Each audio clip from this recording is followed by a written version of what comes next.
The new Kilo 141 has been an absolutely amazing new assault rifle to use in Black Ops 6 and Warzone, and so for today's video, I'll be going through 3 of my favorite Kilo 141 loadouts to use in Black Ops 6 that are genuinely amazing with basically no recoil. Before the Kilo, I thought the AMES 85 was definitely my favorite, but honestly, the Kilo just swooped in and completely decimated the AMES 85 for me, so today, I'll be going through these 3 loadouts for the Kilo 141 as well as what they're good for and why I think they're just amazing to use in Black Ops 6.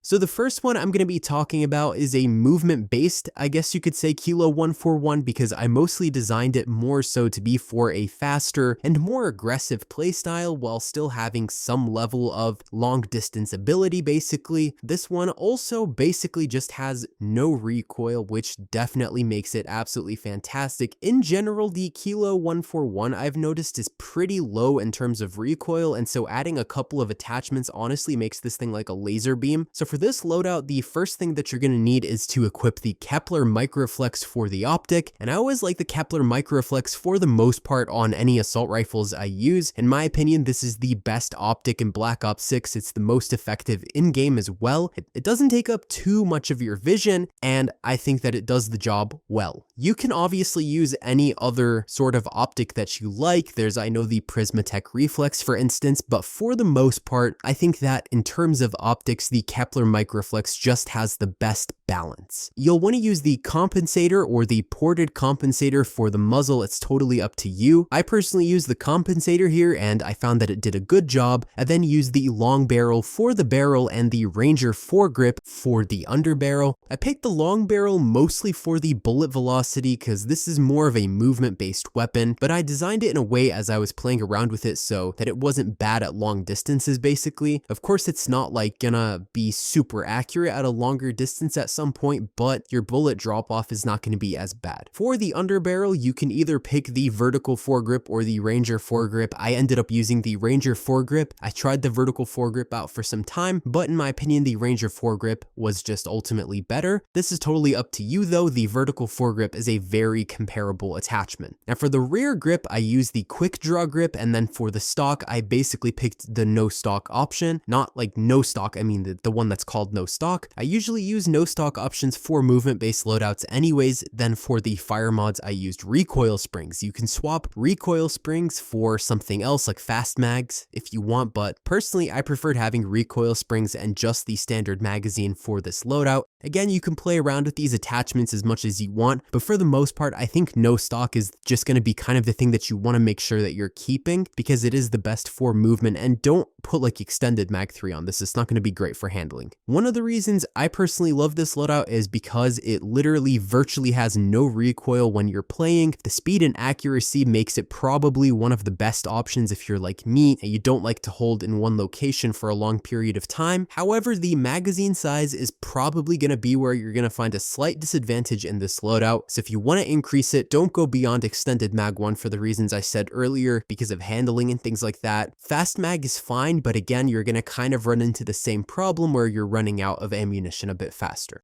This next one is a bit of a play on the first loadout in a way, but this one only has 5 attachments in case you're not using the gunfighter wildcard and you do have a different wildcard you enjoy using. I did adjust this a bit on the one that I first noted because this one just has a little bit of a different use case, but in any case, the reason why some people might prefer 5 attachments is sometimes it's just more advantageous for playstyles to only have 5 attachments because maybe you value something that a wildcard will give you more than just having extra stuff on your gun. So in this case, we're not going to include an optic. This might sound a bit hard to use without an optic, but in my opinion, the Kilo 141 is really good even in its base form with no attachments, and no optic is fine on the Kilo 141. It's one of those guns that I think it's okay. You're going to be using the ported compensator on this one. I had initially tried it with the suppressor, but I wasn't a fan, and so I decided to put the ported compensator, and in my opinion, it was dramatically better as an experience in this game. You're going to then be using the Ranger foregrip for the underbarrel, extended mag 1 for for the magazine, or just the standard magazine if you want, and the ergonomic grip for the rear grip. Then you'll want to use the infiltrator stock. That's really good for balancing everything out. I think these attachments together sort of make for a versatile weapon that is powerful, actually is accurate, and is good for movement and strategy all the same. Now, if you don't want to use the extended mag 1, instead of using extended mag 1, you could add maybe a laser, you could add a fire mod, basically pick whichever other attachment you want, or you can add an optic if you really find that the iron sights are putting you at a disadvantage. So the thing that I think might not be as necessary is the extended mag 1, just in this loadout's case though.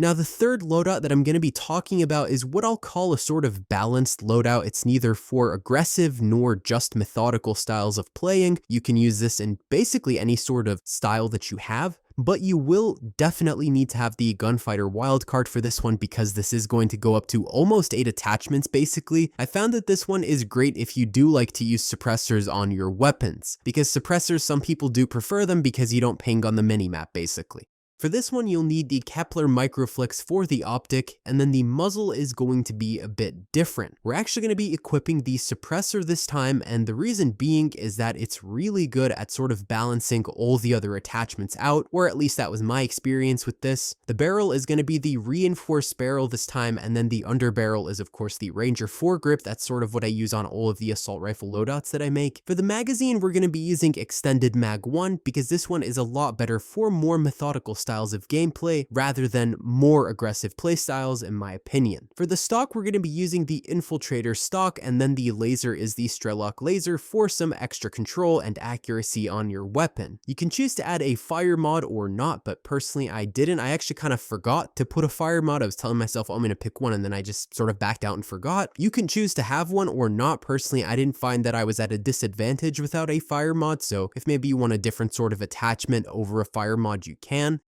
Now, in terms of the other stuff to include in a loadout like the lethals and the tacticals, those are honestly just up to your own preference. I always like to run with the stim and then the semtex, and the reason for that is I feel like those two are the best combination for a more movement-based fast playstyle. The stim is necessary because you'll find yourself getting shot at more often if you're moving around more and more obviously. Then the semtex is just a personal preference. I found that it was the best to use, and you just sort of chuck it halfway across the map anyway, so you should be fine. The field upgrade, I kind of don't really pay attention to this often. It doesn't really matter unless you so specifically care about a certain one. You could pick any of the other options and it's fine. I honestly forgot to change it half the time, so I end up always just having that ammunition resupplied bag thing or whatever, which I personally do actually end up kind of using because if you go on a good kill streak, you're gonna run out of ammo at some point, but I don't always use it. I kind of don't really pay attention to this thing. The perks are also totally up to your preference, and there are so many of them that honestly, whatever you pick entirely depends on your playstyle. If you do enjoy a certain perk a lot, then go for it. If not, then obviously don't use it. I know some people like the slipstream perk, for instance, which removes tack sprint and increases the base sprint speed. I tried to use slipstream a few times, but honestly, it just felt like it was a bit too slow for me. I don't know how to explain it, just the fact that there was no tack sprint kind of threw me off. Maybe I'm just used to the tack sprint at this point, but I use typically double time so I can make tack sprint last longer. It's just a preference, of course. Of course, if you want to pick a specific class of perks where all of them are the same color, you can do that as well. Just read the descriptions of each one, and if you find that you think one is better than the other, then pick that. I really always recommend though the perk called Shadow, which is a green one or part of the strategist class. This one is great because if you run by traps like mines and whatever, you don't set them off. This one is one that I like a lot in basically all of the maps in this game because you're bound to have that one guy who just sets like 50 spring mines for some reason, so being able to just cruise by them is great. However, it's not so fun on stakeout when your teammates don't have it equipped, and then your perk basically becomes negligible because they ran by those mines anyways, and then you get caught in the blast, but whatever, it's a specific scenario, but for the most part, Shadow is a valuable one to have equipped. Fast Hands is also one I recommend, which lets you swap weapons faster. If you're using a more movement-based loadout, then this one is good because you'll probably run out of ammo if you didn't reload fast enough or often enough, and so being able to just immediately switch to your secondary is a good thing to have as an ability. Those three are basically my favorite loadouts for the Kilo 141. You can use whatever one you prefer the most and swap attachments as you see fit. I always recommend that you use loadout guides like these as a stepping stone, and of course adjust as you go so that it works for you and your playstyle. And yeah, thanks for watching. If you enjoyed this video, be sure to leave a like and subscribe with notifications set to all so you can stay up to date with all the latest content. Comment below which of these loadouts is your favorite or which one you want to try first, and don't forget to share this video as well. And that's all for today, folks.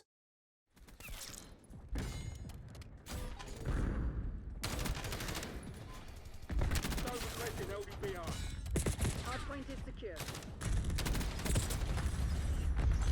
Hardpoint identified. Stone requested watchdog helo on my grid.